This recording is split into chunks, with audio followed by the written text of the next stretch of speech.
하나님 말씀입니다.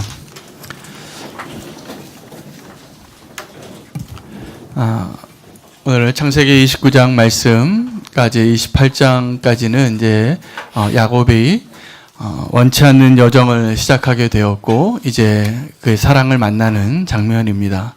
야곱이 그 아버지의 집을 급히 떠날 때는 이렇게 오랫동안 집을 떠나서 있게 될 줄은 알지 못했습니다. 그리고 명목상으로는 자기의 아내를 얻기 위하여 간다라고 말했지만 사실은 그의 형을 피한 거였습니다. 그래서 해결되지 않은 문제를 가지고 도망치는 야곱을 하나님이 축복하시죠. 그래서 베델에서 하늘의 문이 열리고 하나님을 경험하고 나서 이제 그가 도망자가 아니라 순례자로서 그 길을 가게 되고 이제 목적지에 거의 다 도달한 겁니다. 거의 다 도달해서 이제 이 하란 가까이에 와서 한 우물을 만납니다. 여러분, 오늘은 제가 이제 러브 스토리를 이야기하려고 합니다. 러브 스토리 이야기하려고 하는데 우리나라에서도 사랑이 일어나는 장소가 있는데 방앗간이거든요.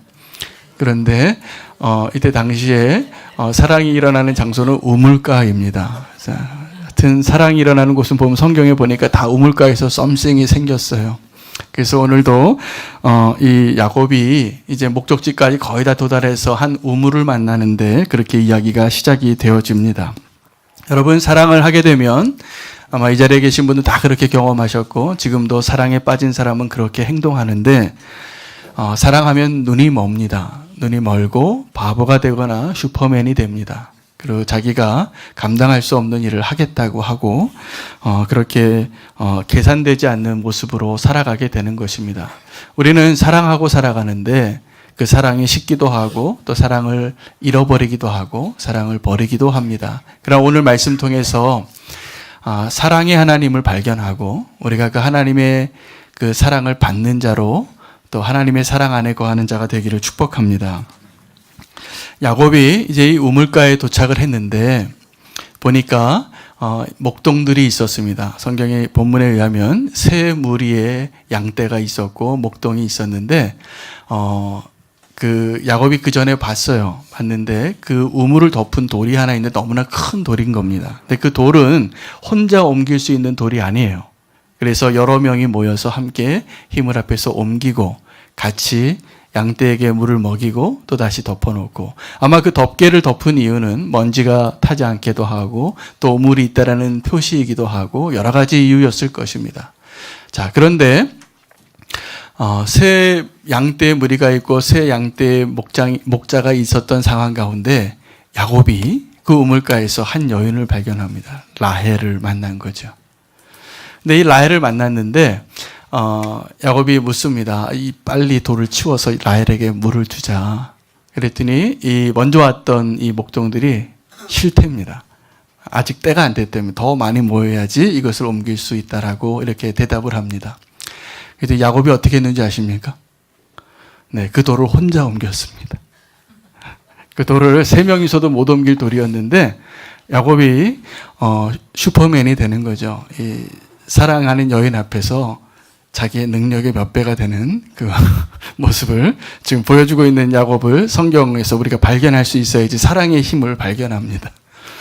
제가 연애할 때였습니다. 제 아내와 함께 길을 걸어가는데 어떤 길가에서 2층에 미장원에서 비명소리가 들리는 겁니다. 미장원에서 강도를 만났어요. 그래서 창문을 열고 한 여자 미용실 그 주인이었던 것 같아요. 강도야, 그래요. 누가 좀 저 강도 좀 잡아주세요. 그래요. 그런데 그 얘기가 들리자마자 그 밑에서 한 남자가 뛰어나오는 거예요. 딱 이 상황이 딱 판단이 됐습니다. 저는 생각을 하지 않고 그냥 그 사람을 쫓아갔어요. 그 강도를. 그래서 강도를 막 쫓아가는데 꽤 많은 시간을 쫓아갔는데 제가 이렇게 막 달려가니까 다른 남자 2명이 저를 같이 강도 잡으러 도와줬습니다. 그래서 제가 막다른 골목까지 쫓아갔는데 강도가 없어진 거예요. 제가 그 강도를 쫓아왔는데 꽤 오랜 거리를 쫓아가서 막다른 골목에서 잡았다 싶었는데 없어진 겁니다. 그런데 상황을 딱 보니까 거기 차가 한 대 있는데 차 밑에 있을 것 같아요. 그래서 다 뒤져보고 없는데 차 밑을 찾아보니까 거기 숨어 있더라고요. 이 강도가. 제가 놀랍게 이 강도를 잡았습니다. 강도를 잡아서 이제 다른 사람들이 강도야 그러고 이제 하니까 신고가 돼서 경찰이 쫓아왔어요. 늦지 않은 시간에. 그래서 제가 강도를 잡았습니다. 제 평생의 처음입니다. 강도를 잡아서 이 경찰에게 넘겨주고 저를 막 표창하겠다고 전화번호 이렇게 나중에 연락드리겠다고 너무 고맙다고 용감한 시민이라고 이렇게 저한테 전화번호를 물어보더라고요. 그런데 제가 지금 그날 이후로 다시 한번 강도를 잡은 적은 없습니다. 근데 제가 그때 이제 그 아내에게 나 이 정도로 용감한 사람이야. 난 이렇게 불의를 보고 그냥 지나가는 사람이 아니야라는 거를 보여주고 싶었던 것 같아요. 그 젊은 나이에. 아주 오래전 얘기죠. 그런데 오늘 이 야곱의 모습을 보면서 제 모습을 발견했습니다. 이 야곱이 이 사랑하는 여인에게 뭔가 지금 도와주고 싶고 혼자 할 수 없는 이 일들을 감당하고 있는 겁니다. 그래서 이 돌을 치웠어요. 야곱이. 그래서 묻습니다. 이제 내가 당신의 그러니까 이모죠. 그 라반의 여동생이 리브가였는데 내가 리브가의 아들입니다. 이렇게 말하고 이렇게 울게 돼요. 이 야곱이 이 라헬을 보고 통곡을 합니다. 너무 반갑기도 하고 이 고생한 길을 다 와서 자기의 처지가 불쌍하기도 하고 그래서 이 소식을 듣고 라헬이 자기 아버지 라반에게 달려갑니다. 아마 그 우물이 그 하란에서 멀지 않았고 이 라반의 집에서 멀지 않았던 거리였던 것 같아요. 그 소식을 듣고 라반이 달려나왔습니다. 라반이 달려나오는데 라반의 시선은 어디를 향하고 있었냐면 이 야곱의 손에 뭐가 들려있는가를 바라봤을 것입니다. 왜냐하면 여러분 기억하실지 모르겠지만 이 라반의 집에 누가 먼저 왔었냐 하면 아브라함의 종이 왔었습니다. 근데 아브라함의 종이 올 때는 그때 리브가도 우물가에서 만났거든요. 이 종이 나이 드신 할아버지가 이 리브가를 만날 때 그냥 주지 않고 금은 보화를 아주 그냥 감동할 만큼 주고선 이렇게 그 리브가를 데려왔는데 라반이 이제 리브가의 아들이 왔다고 하니까 그 부잣집에서 왔잖아요.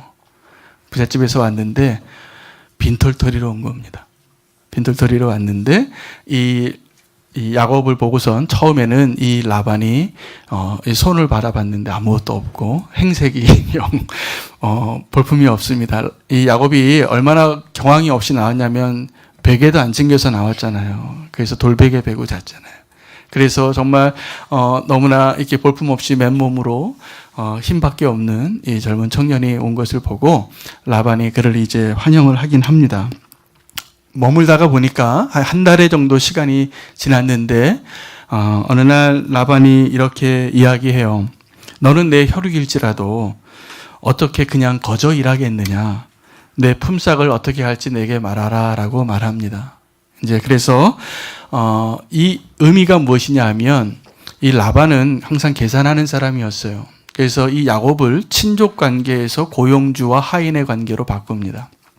그래서 이 야곱은 이제 그 라반에게 뭐라고 대답하냐면 내가 라헬을 사랑하니까 라헬을 내게 주십시오. 그리고 그 대가로 내가 7년을 일하겠습니다라고 이야기해요. 여러분 당시에는 이렇게 결혼할 때 지참금을 남자가 준비해야 됩니다. 그 지참금은 그 집에 들어가면 그 집에 있는 다른 아들 결혼할 때 또 써먹어야 돼요. 이게 굉장히 중요한 거액인데 남자가 보통 한 2년에서 3년 일해서 벌 수 있는 돈의 분량이 지참금이었다고 합니다. 야곱은 너무나 사랑했기 때문에 지금 2배로 일하겠다고 한 거예요. 내가 가진 거는 없고 2배로 일하겠습니다. 그리고 그걸 기다려요. 여러분 사랑하면 기다리게 됩니다. 그리고 이 야곱이 이 라헬을 어떻게 사랑했는지가 너무나 놀라운데 이 7년이 며칠 같았다는 거예요. 여러분 이게 이해가 되십니까? 오늘 승민이가 말년휴가 나왔는데 이제 남은 2달이 굉장히 길 거예요. 그 2달이 잘 안 가는데 사랑하면 7년이 며칠같이 여겨질 수 있습니다.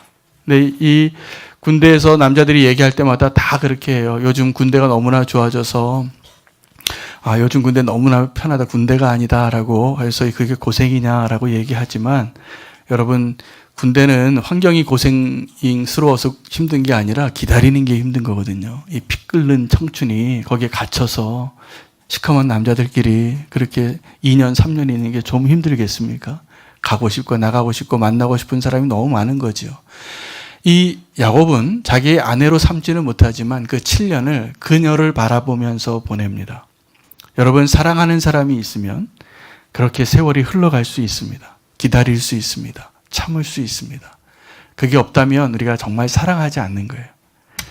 사랑하는 사람은 기다립니다. 그래서 야곱이 정말 제가 보니까 성경에서 나오는 인물 가운데 최고의 로맨티스트예요. 한 여인을 사랑해서 정말 남편감으로는 정말 이 라헬을 끝까지 사랑하거든요. 자기의 모든 상황 가운데 라헬을 끝까지 지킵니다. 정말 사랑합니다. 자, 그래서 그 사랑을 그렇게 하게 되는데 7년이 지나서 드디어 7년이 며칠 같은 7년이 지나가죠. 며칠 같은 7년이 지나가서 아버지 라반에게 요구합니다. 이제 7년이 지났습니다. 약속대로 딸을 주십시오. 그래서 라반이 딸을 주지요. 잔치를 벌이고 첫날 밤을 보내는데 딴 여자가 누워 있습니다. 아침에 알았습니다. 그때 야곱의 심정이 어땠을까? 여러분, 어떤 사람들은 이것을 잘못 해석하시는 분들이 있어요. 제가 이렇게 주석을 여러 개 봤는데 야곱이 몰랐을 리가 없다. 그 밤에 자기 사랑하는 여인을 몰랐을 리가 없다라고 이렇게 얘기하는 분도 있는데 사실은 몰랐을 것 같아요. 그리고 큰 배신감에 빠졌을 거예요. 왜냐하면 야곱은 정말 라헬을 사랑했거든요. 그녀만을 원했어요. 그런데 이 라반이 대단한 속임수를 쓴 거죠. 그래서 언니를 먼저 주면서 첫날밤을 보내게 하고 이렇게 얘기합니다. 그 실망하고 화가 나서 찾아온 야곱에게 우리 풍습에는 형을 동생보다 먼저 보내야 된다. 동생을 형보다 먼저 보내는 일은 없다. 그래서 먼저 형을 갖고 이제 내가 동생도 줄 테니까 7년 더 일해라. 이거는 야곱이 원한 대답이 아니에요. 야곱이 제안한 게 아니라 이 라반이 제안하는 거죠. 그래도 사랑하니까 그걸 수락합니다. 그래서 꼼짝없이 이 야곱은 이 라반의 집에서 이제 오랜 시간을 보내게 됩니다. 자기가 원했던 계획이 아니었어요. 원래는 몇 달 있다가 돌아갈 계획이었거든요. 형이 화가 좀 풀리면. 어머니하고도 그렇게 계획을 했는데 그 세월이 이렇게 흘러가 버리는 거예요. 근데 이 야곱이 하나님에 의해서 지금 다루심을 받고 있는 중에 있습니다. 그 라반이 뭐라고 얘기했죠? 대답을. 우리 고향에서는 동생을 형보다 먼저 보내는 일이 없습니다. 라고 말을 해요. 그 이야기를 들을 때 야곱은 그제야 깨달아요. 나한테 속임을 받아서 축복을 내가 먼저 가로친 형이 어떻게 생각이 되었을까? 제 생각에는 야곱이 이때까지는 형을 이해하지 못했을 것 같아요. 자기가 당해보니까 형이 정말 억울했겠구나. 형이 이렇게 억울했겠구나라는 것을 이제 깨닫게 되는 것이죠. 이 야곱이 어떠한 사람이냐 하면 태어날 때부터 발 뒤꿈치를 잡고 태어나고 또 속이는 자라는 별명을 갖고 있기 때문에 이 야곱이 이렇게 속이는 것을 야곱질한다라고 어떤 주석가가 표현을 했어요. 그러면서 이 본문에 뭐라고 표현했냐면 이 본문에서 야곱은 야곱질을 당하게 됐습니다라고 이렇게 표현해요. 야곱이 더 대단한 속임수를 속이는 사람을 만난 거죠. 이 속이는 사람을 속일 줄 아는 사람은 한 수 위입니다. 그래서 이 지금 라반이 굉장히 더 교묘한 사람이지만 야곱을 다듬고 있는 하나님의 도구인 것을 우리가 발견하게 됩니다. 여러분, 우리가 살아가면서 어떤 해결되지 않은 문제를 피해서 도망가잖아요. 그럼 거기서 더 큰 상대를 만나는 겁니다. 그래서 가능하면 그 자리에서 해결하셔야 돼요. 그 자리에서 해결을 보고 하나님 앞에 다듬어지는 것이 맞습니다. 지금 야곱이 계속 피하니까 하나님께서 거기서 라반을 예비해 놓고 있는 것입니다. 자, 그러면 이제 이 야곱이 그 첫날 밤을 보내고 이제 7년을 다시 이제 사랑하는 아내와 함께 지냈으니까 행복했겠죠. 행복했을까요? 행복 안 했을 것 같습니까? 한번 생각해 보십시오. 어땠을까요? 네, 행복했을 거예요. 행복했는데 그 야곱이 모르는 한 여인의 아픔에 대해서 오늘 제가 이야기하고 싶습니다. 레아입니다. 레아는 그 야곱이 레아와 라헬을 비교한 성경의 표현에 의하면 레아는 안력이 좀 부족하다. 요즘 현대어 성경에는 도리어 눈이 예쁘다라고 이렇게 표현을 하기도 합니다. 해석을. 그 단어를 어떻게 해석하느냐에 따라 달라지니까. 근데 라헬은 예뻐요. 근데 여러분 남자는 옛날이나 지금이나 나이가 많으나 적으나 예쁜 여자를 좋아해요. 예쁜 여자 좋아해서 이 라헬을 택한 거예요. 근데 우리는 이 지금 야곱이 선택한 사람하고 하나님이 선택한 사람하고 어떻게 다른가를 발견할 수 있어야지 내가 사랑받는 존재라는 것을 깨닫게 됩니다. 자, 우리는 어떤 사람을 사랑하냐면 내 눈에 예쁜 사람을 사랑해요. 나에게 잘해주는 사람을 사랑해요. 그렇죠? 다 그러시지 않습니까? 예쁜 여자 좋아하지 않으세요? 그래서 결혼하셨잖아요. 저는 이 세상에서 제 아내가 제일 예쁜 줄 알았어요. 그래서 결혼했어요. 자, 다 그러셨을 겁니다. 그렇게 보이고. 자, 그런데 우리는 내 눈에 좋은 사람을 선택하지만 하나님은 다를 수 있다는 것을 오늘 성경이 말해주고 있습니다. 그것을 발견할 수 있어야 됩니다.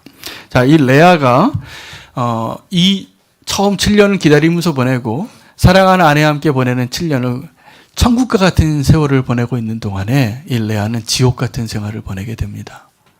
내 남편이 나를 사랑해 주지 않아요. 여러분, 내가 사랑하고 싶고 내가 사랑받고 싶은 사람에게 사랑을 받지 못한다는 사실을 느끼게 될 때의 아픔을 아십니까? 아신지 모르겠습니다. 굉장히 고통스러울 것 같습니다. 그래서 이 레아에 대한 이야기가 오늘 제가 정한 본문에, 성경 본문에 후반부의 내용이 나오는데 4명의 아들의 이름이 나오죠.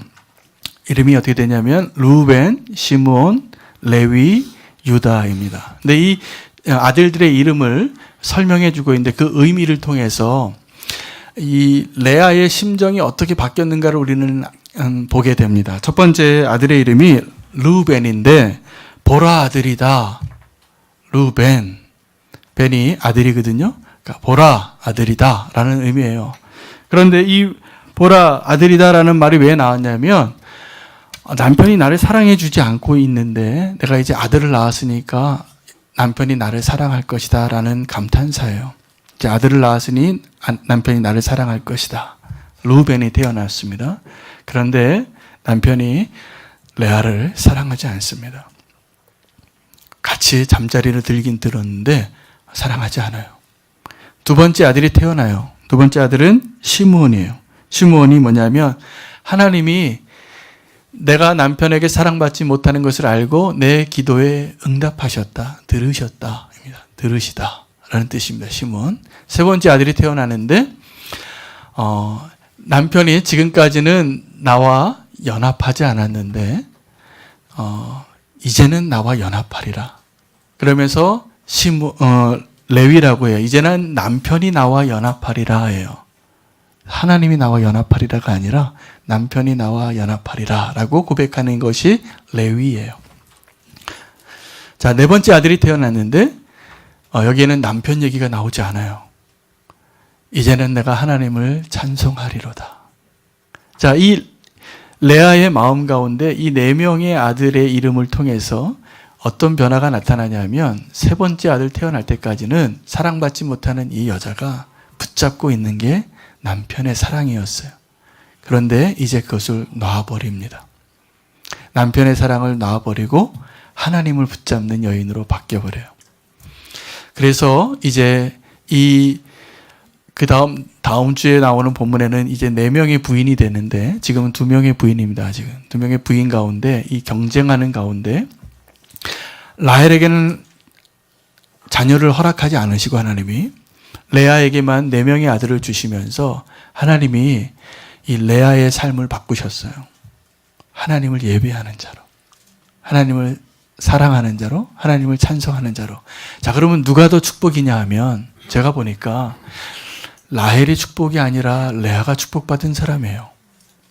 이 레아는 자기 남편에게는 사랑받지 못한 여인이었지만 그래서 괴로운 7년을 보냈지만 이 7년 동안에 어떤 은혜를 누리냐 하면 하나님을 예배하는 자로 진정한 성숙한 신앙인으로 바뀌어가고 있는 거예요. 자, 그런데 라헬은 끝까지 어떤 사람이냐 하면 남편의 사랑은 듬뿍 받았는데 아직 하나님의 사랑을 잘 모르는 미성숙한 신앙인이었더라 입니다. 이 아버지 라반의 집을 떠날 때 드라빔을 훔쳐서 가는데 그 드라빔을 자기 남편도 모르고 자기만 알고 훔쳐가요. 하나님 사랑하는 사람이 그럴 수 있습니까? 아니에요. 그 우상을 숭배하는 마음이 아직도 라헬에게는 떠나지 않았어요. 남편에게 너무나 사랑을 받았지만 아직도 하나님을 온전히 사랑하는 모습이 아니었던 것이죠. 나중에 아버지가 쫓아오는데 야곱도 우리 일행 가운데는 그 우상 가져올 사람이 없습니다 라고 당당히 이야기해요. 자기가 제일 사랑하는 라헬이 훔쳐온 것도 모르고. 라헬과 레아를 보면 지금 우리는 분명히 알 수 있습니다. 누가 더 축복받은 인생이냐면 남편에게 완전한 사랑을 받은 이 라헬보다 남편에게 사랑받지 못한 것을 하나님이 아시고 그를 위로하시고 그와 함께 하시는 그 하나님의 사랑을 발견하게 된 레아가 훨씬 행복한 사람입니다. 여러분, 오늘 우리는 그 사람의 사랑으로 대표할 수 있는 이 야곱의 사랑과 하나님의 사랑으로 대표할 수 있는 이 레아가 받은 사랑 가운데 선택할 수 있으면 좋습니다. 어떤 사랑 받기를 원하고 어떤 사랑 바라보기를 원합니까? 여러분, 저는 제 아내를 너무나 사랑해요. 제 인생에 있어서 하나님이 가장 큰 축복이라고 생각합니다. 그런데도 제 아내의 사랑보다 하나님 사랑을 저는 원합니다. 여러분, 그게 축복입니다. 같이 하나님 사랑받는 자가 되기를 원합니다. 레아가 되시기를 원해요. 이게 정말 하나님의 러브스토리예요.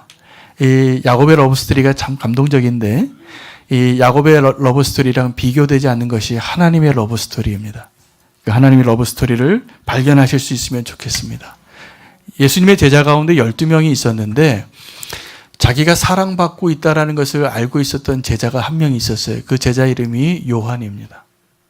요한에게는 항상 수식어가 붙는데 예수님이 사랑하던 자, 사랑받던 자, beloved one이라는 표현이 항상 붙어요.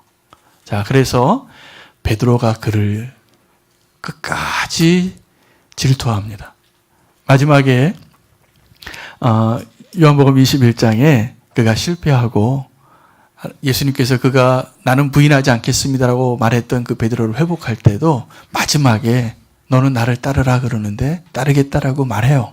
정말 베드로는 예수님을 사랑했죠.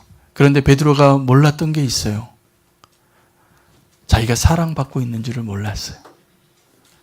자기가 사랑받고 있는 줄을 몰랐기 때문에 누가 항상 부러웠냐 하면 요한이 부러워요.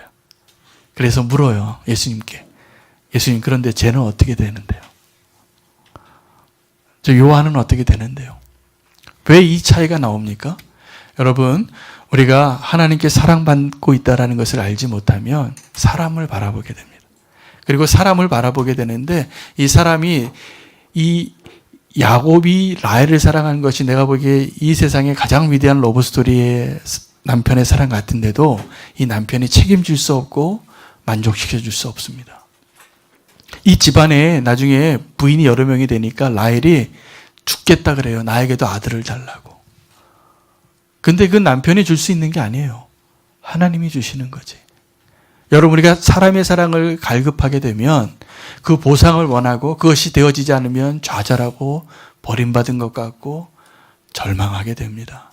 그러나 하나님의 사랑을 받고 있다는 것을 알게 되면 우리가 어느 곳에 있든지 유다라고 고백할 수 있게 됩니다. 내가 이제 하나님을 찬송하리로다. 오늘 이 자리가 그 은혜가 있는 자리가 되기를 원합니다. 하나님이 우리를 사랑하신 것이 그 사랑으로 우리를 사랑하셨습니다. 이미. 제가 얼마 전에 감동적인 동영상을 하나 봤는데 아프리카 그 사파리 같은 그 초원에서 어떤 카메라맨이 동영상을 찍었는데 어린 사슴 하나가 강물을 지나가는데 저쪽에서 사자의 무리가 대여섯 마리의 사자가 막 달려오는 거예요. 이 어린 사슴을 발견했기 때문에 삼키려고. 그런데 이 어린 사슴이 막 발버둥 치고 가는데 속도가 잡아먹힐 속도예요. 물속에서. 그 광경을 보고 뒤에 있던 어미가 초인적인 정말 슈퍼맨 같은 속도로 달려옵니다. 달려와서 어떻게 하냐면 그 사자의 무리가 이 어린 자기 새끼죠. 새끼를 잡아먹으려고 하는 그 사이로 뛰어드는 거예요. 이 어린 사슴도 생명을 있는 힘을 다해서 달려가는데 또 이 사자도 있는 힘을 다해서 먹으려고 다 전속력으로 가는데 이 두 속력하고 비교되지 않는 속도로 달려오더라고요. 어미 사슴이. 그리고요, 또 더 놀라운 것은 그렇게 가속도 2배의 속도로 달려오더니 그 앞에서 서 있는 거예요. 참 놀라운 것은 딱 서 있는데 그 사자의 무리의 첫 번째 사자가 이 어미를 딱 삼켜서 그대로 사라지더라고요. 잡아먹고. 그리고 그 사이에 몇 초간의 사이에 어린 사슴이 도망가요. 그 어미는 그 자기 새끼를 살리려고 있는 힘을 다해서 자기가 대신 먹이가 됐더라고요. 그 미물 같은 그 사슴이 뭘 안다고 그렇게 자기 생명을 들이면서까지 자기 새끼를 구하고 싶었을까?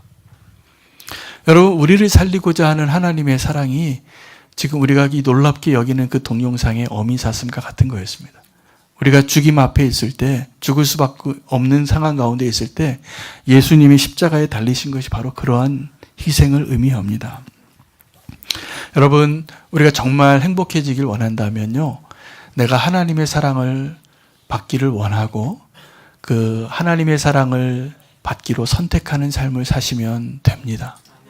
그런데 우리가 계속 어떻게 되냐면 남편의 사랑을 받길 원하는 그 레아가 바뀌기 전에, 그리고 항상 부러워해요. 저 라헬을 너무나 부러워해요. 왜 나는 이렇게 사랑해 주지 않나? 그런데 하나님의 사랑을 몰라서 그래요. 하나님이 이 레아를 바꾸십니다. 남편의 사랑을 받기를 원했던 그 마음에서 하나님 사랑을 받기를 원하는 여인으로 바뀌어서 유다라고 고백하게 되는 거예요.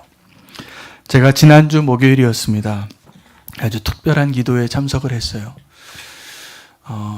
그 자리는 얼마 전에 북한에 억류되어 있다가 석방된 임현수 목사님이 이제 감사하는 마음으로 그 임현수 목사님의 귀환을 감사하는 예배 드리는 기도회였어요. 제가 그 자리에 가봤더니 제가 평소에 존경하는 한국의 정말 존경스러운 목사님들 다 와 계시더라고요. 보니까 그분들이 다 기도했던 거예요. 저도 그 임현수 목사님 위해서 처음부터는 아니었지만 끊임없이 계속적으로 그분의 이름을 부르면서 기도했습니다. 저도. 그래서 저는 그 자리에 가고 싶었고 임현수 목사님 내가 이렇게 기도했기 때문에 한번 보고 싶었어요. 그래서 그분의 간증을 듣고 싶었습니다. 그분은 아시는지 모르겠지만 캐나다 토론토 큰빛교회의 담임 목사님이셨어요. 그 억류되기 전에 3년 전이죠. 억류되기 전에 이미 사임을 하시고 60세에 사임을 하셨더라고요. 보니까 60세에 사임을 일찍 10년 전에 은퇴하시고 선교사로 살겠다고 북한에 가서 전념하는 북한 선교를 하시던 분이었어요. 그런데 이분이 북한 선교를 그때부터 시작한 게 아니라 이미 10년, 20년 전부터 북한 선교를 가장 잘하시는 분으로 소문이 나 있었어요. 북한을 150회를 이상 방문하고 그 보고자료를 보니까 정말 한 교회가 했다라고는 볼 수 없을 정도의 일을 하셨더라고요. 정말 많은 일들을 하시고 그 북한을 사랑하는 귀한 일들을 토론토 큰빛교회가 큰 교회입니다. 이민교회인데 한 3, 4천 명 모이는 교회예요. 그 교회에서 전심으로 북한을 도왔어요. 그리고 그분의 평생 사명이 그거였고 이제 은퇴하고 북한을 정말 제대로 돕겠다 하고 갔는데 북한이 그 목사님을 체포하더니 재판을 받게 했는데 사형 선고를 내린 겁니다. 사형의 원인은 다른 데 있지 않았어요. 그분이 너무나 이 북한을 잘 알고 있기 때문에 북한에게서 표창장을 받을 정도로 지혜롭게 자기는 드러내지 않으면서 굉장히 많은 일들을 직접 도왔습니다. 그런데 다른 데서 걸린 게 아니라 미국에 있는 다른 도시에서 간증 집회하다가 김일성 이야기를 하는데 존엄을 훼손했다라는 거예요. 그때 김일성의 나쁜 정권이다, 인권이 보장되지 않는 정권이다라고 말한 것을 녹음 테이프를 듣고 그 동영상을 보고 올리지 말라고 했는데 또 올렸어요, 어떤 교회가. 그래서 그 동영상이 발단이 돼서 재판을 받게 되고 사형 선고를 받았는데 그래도 캐나다 시민권자라고 종신 노동형을 받으셨더라고요. 그래서 이 분이 이제 잡혀 들어갔는데 하나님의 계획이 있었습니다. 그래서 많은 사람들이 이 훌륭한 목사님이셨기 때문에 기도를 많이 했어요. 그래서 기도를 하나님 목적은 뭐였냐면 이 이면수 목사님이 거기 억류되어 있는 동안에 북한을 위해서 기도하게 하신 거예요. 또 하나는 이 이면수 목사님이 그 북한의 감옥에서 깨달았답니다. 하나님 나를 여기 지금 왜 있게 하셨는가. 거기서 기도하고 찬송하고 919일을 보내면서 원 없이 성경을 읽고 원 없이 기도하고 원 없이 예배를 드렸대요. 그리고 깨달았대요. 내가 북한 사역을 150번이나 나오고 북한을 그렇게 도왔는데 북한을 위해서 기도하지 못했구나. 그래서 처음에는 내가 이렇게 도왔는데 나를 사형 선고 내리는 이 나라를 원망했답니다. 그런데 금방 깨달았대요. 하나님의 계획을. 그래서 그곳에서 북한을 위해서 기도하고 정말 놀랍게 이면수 목사님 거기 억류되어 있었기 때문에 무릎 꿇지 않는 7,000명 같은 놀라운 그리스도인들이 북한을 위해서 기도하기 시작했습니다. 전 세계적으로. 이분이 나중에 어떻게 나오게 되냐면 캐나다 총리가 대통령 전용기 2대를 보내서 캐나다 총리가 꺼내 나왔습니다. 기도가 응답이 된 거죠. 그리고 그곳에서 이 이면수 목사님이 사랑할 수 없는 깨달았답니다. 내가 북한을 위해서 정말 이렇게 헌신했다고 하지만 이제야 북한을 사랑하게 됐다라고 고백해요. 그 고난을 통해서. 그리고 그곳에서 하나님의 계획과 하나님의 사랑을 발견하셨다는 것을 고백하는 것을 들으면서 제가 큰 울림이 있었습니다. 여러분 우리가 기도하는 것을 사랑의 마음으로 기도하는 능력을 믿으십시오. 그리고 그 기도를 해야 합니다. 지금 너무나 정치가 확 변하고 있잖아요. 북미 간의 대화를 하면서 지금 그 북미 간의 대화하면서 뉴스에 간간히 나오는 몇 사람의 이름 때문에 저는 전율을 했어요. 지금 이 미국 정부에서 북한과 정상회담하는 조건 중에 하나가 지금 억류되어 있는 3명의 미국인을 석방하려고 하는데 되어질 것 같아요. 근데 놀랍게 그 사람들의 이름을 부르면서 2년, 3년 기도했던 사람들이 있다는 사실입니다. 저도 그렇게 기도했고 그분들의 이름이 뉴스에 나오더라고요. 3명의 이름이. 기도했던 사람들이. 여러분 우리가 하나님의 사랑을 택하는 자로 사는 것이 이런 것입니다. 우리가 그런 사랑으로 그런 사랑 받겠다고 기도해야 하고 하나님은 오늘 이 레아를 보시면 아시겠지만 사람에게 사랑받지 못하는 사람들을 하나님이 더 사랑하세요. 사람들에게 소외되는 사람들을 하나님이 더 사랑하세요. 하나님은 과부의 재판장이시고 고아의 아버지가 되시는 겁니다. 여러분 남편에게 사랑받는 라헬은 행복한 인생을 살았을 거예요. 그러나 진짜 더 행복한 사람은 레아입니다. 하나님을 사랑하는 사람으로 바뀌었기 때문에 그렇습니다. 그래서 오늘 이 말씀을 통해서 제가 전하고 싶은 메시지 결론은 하나입니다. 하나님이 사랑하고 계시는 것을 좀 깨달으세요. 하나님 사랑하고 계세요. 내 형편이 어떠하든지. 우리는 이렇게 부러워하는 사람이 있을 겁니다. 하나님 왜 저 장로님 저렇게 잘 사는데 나는 왜 이렇게 힘들어요? 저 교회는 왜 이렇게 저렇게 크고 잘 되고 높은 건물을 짓고 있는데 우리 교회는 왜 이렇게 힘들어요? 천만의 말씀입니다. 사실 하나님이 연약하고 부족하고 어려운 사람을 더 사랑하세요. 지금 하나님 우리 가까이 계시는 거 아셔야 됩니다. 그리고 다른 것 가지고 자랑하고 또 낙심할 필요도 없습니다. 하나님의 사랑 우리가 함께 기억할 수 있으면 좋겠습니다. 제가 오늘 설교를 마치고 노래를 하나 좀 부르고 싶어요. 우리 다 아는 축복성인데 당신은 사랑받기 위해 태어난 사람입니다. 가사를 다 알 것 같아서 혹시 반주가 될까요? 네. 그 가사를 제가 한번 읽어드릴게요. 당신은 사랑받기 위해 태어난 사람, 당신의 삶 속에서 그 사랑 받고 있죠. 당신은 사랑받기 위해 태어난 사람, 당신의 삶 속에서 그 사랑 받고 있지요. 태초부터 시작된 하나님의 사랑은 우리의 만남을 통해 열매를 맺고 당신이 이 세상에 존재함으로 인해 우리에게 얼마나 큰 기쁨이 되는지입니다. 당신은 사랑받기 위해 태어난 사람입니다. 여러분, 우리가 남편의 사랑받지 못한다고 눈물 흘리는 날들이 많았을 겁니다. 어렵다고 원망하고. 그러나 사실은 하나님 우리를 사랑하고 계시는 것을 믿으셔야 합니다. 요한이 되시기를 바랍니다. 베드로가 부러워할 겁니다. 베드로는요, 1등 되는 데는 2등 되기를 원치 않았던 사람인데 하나를 몰랐어요.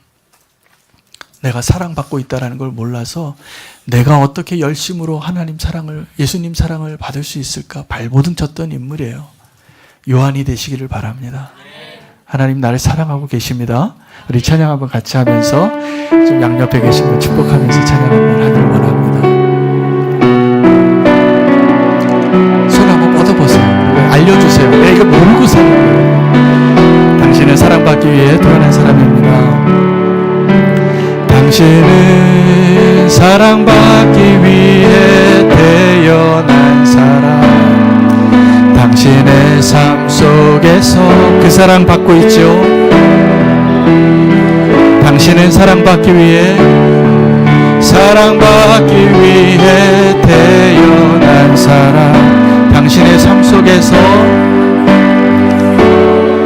그 사랑 받고 있지요. 태초부터 시작된 하나님의 사랑은, 태초부터 시작된 하나님의 사랑은 우리의 만남을 통해 열매를 맺고, 당신이 이 세상에 존재함으로, 세상에 존재함으로 우리에게 얼마나 큰 기쁨이 되는지, 기쁨이 되는. 당신은 사랑받기 위해 태어난 사람. 당신은 사랑받기 위해 태어난 사람. 지금도 그 사랑 받고 있지요. 당신은 사랑받기 위해 태어난 사람. 지금도 그 사랑 받고 있지요. 아멘. 우리 함께 기도하겠습니다. 하나님, 하나님의 사랑을 우리가 깨닫지 못하여서 남편만 바라보고 눈물 흘리며 그 시간을 보내며 마음이 무너졌던 레아의 모습이 우리의 모습이었음을 고백합니다. 하나님, 이제는 오직 주님을 바라보며 르우벤도 아니고 시므온도 아니고 레위도 아니고 유다를 고백할 수 있는 저희들 되게 하여 주시옵소서. 이제는 하나님을 찬양하는 것으로 충분합니다. 주님의 사랑이 이미 내 안에 넘칩니다. 하나님, 다른 사랑을 구하지 아니하고 하나님의 사랑을 구하며 살아갈 수 있는 저희들로 인도하여 주시옵소서. 예수 그리스도 이름으로 기도합니다. 아멘.